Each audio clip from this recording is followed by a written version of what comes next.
Olá pessoal, nossa aula hoje vamos falar sobre o setor militar, onde os Estados Unidos ele se destaca desde a Segunda Guerra Mundial, onde ele vem investindo bilhões de dólares em armamentos, e em 2010 também ele fez uma compra de quase 700 milhões de dólares em investimentos em armamentos, certo? Então os investimentos eles sempre foram altos para garantir a hegemonia e a liderança dos Estados Unidos em várias áreas da economia, ciência, tecnologia. Então, e é a partir de 2001 que os Estados Unidos ele aumenta os seus gastos militares, principalmente após os ataques terroristas de 11 de setembro, né? Isso com o intuito de conter novos ataques. Então ele aumenta aí os seus gastos com armamentos ainda maior,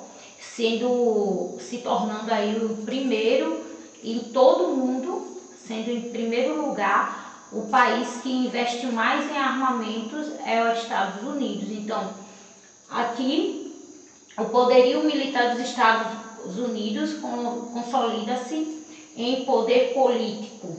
E qual a razão dos altíssimos investimentos? Como eu falei para vocês, né? A razão dos altíssimos investimentos foi decorrente desse ataque de 11 de setembro de 2001, certo? Então, a guerra do Afeganistão, em 2001, ela iniciou em outubro com o principal objetivo de capturar o líder da Al-Qaeda, Osama Bin Laden, que essa guerra ela não atingiu o principal objetivo, que era capturar o Osama Bin Laden, certo? Então, esse país, supostamente, ele abrigava o Osama Bin Laden, o Afeganistão, e seu grupo da Al-Qaeda, que também era protegido por outro grupo ultra-radicais, que tinham o nome de Talibã, certo? E o importante também é destacar que além do objetivo de combater o terrorismo, buscava garantir também seus interesses econômicos e estratégicos.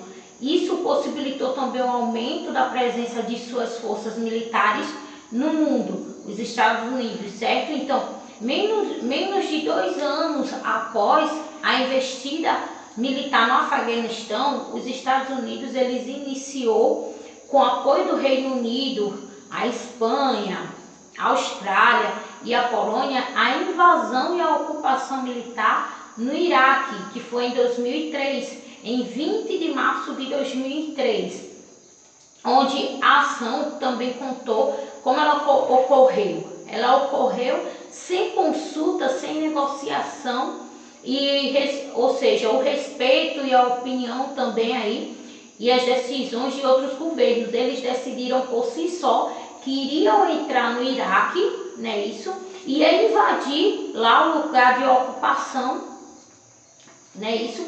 E os principais motivos dessa invasão militar no Iraque, alegados pelo governo iraquiano, pelo governo George W. Bush, foi o suposto envolvimento iraquiano no terrorismo, ou seja, por meio do governo de Saddam Hussein, e supostos arsenais de armas químicas e biológicas de destruição em massa, mesmo sem o apoio da ONU,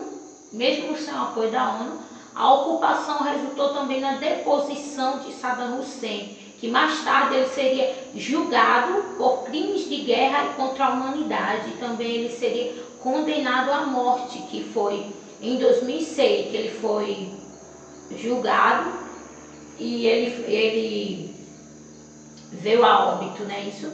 Então, também no caso do Iraque, analistas avaliaram, né, essa situação, que foi a invasão e a ocupação do país, que tiveram como fator preponderante o interesse pelo petróleo iraquiano, pois o país ele tem grandes jazidas, e apesar do governo Bush investir nos seus motivos iniciais que levaram à guerra, nunca foi encontrado qualquer vestígio do arsenal de armas de destruição em massa, que assim como as supostas ligações de Saddam Hussein como grupos terroristas islâmicos, né? Que nunca foram comprovados isso aí. Por isso, então, a política externa estadunidense, ela se tornou-se unilateral, que atendia a só aos seus próprios interesses. E como nós sabemos também que os Estados Unidos têm o poder de invadir, jogar uma bomba atômica em qualquer lugar do mundo, ou seja, do país, porque ele teve essa autonomia desde a doutrina Bush, que permite que ele não tome decisão contra os governos. Se for necessário, ele pode sim atacar qualquer país no mundo e tomar essa decisão. Por isso que aqui fala que ele se tornou uma política externa estadunidense unilateral, que só atendia às suas próprias necessidades, certo, gente?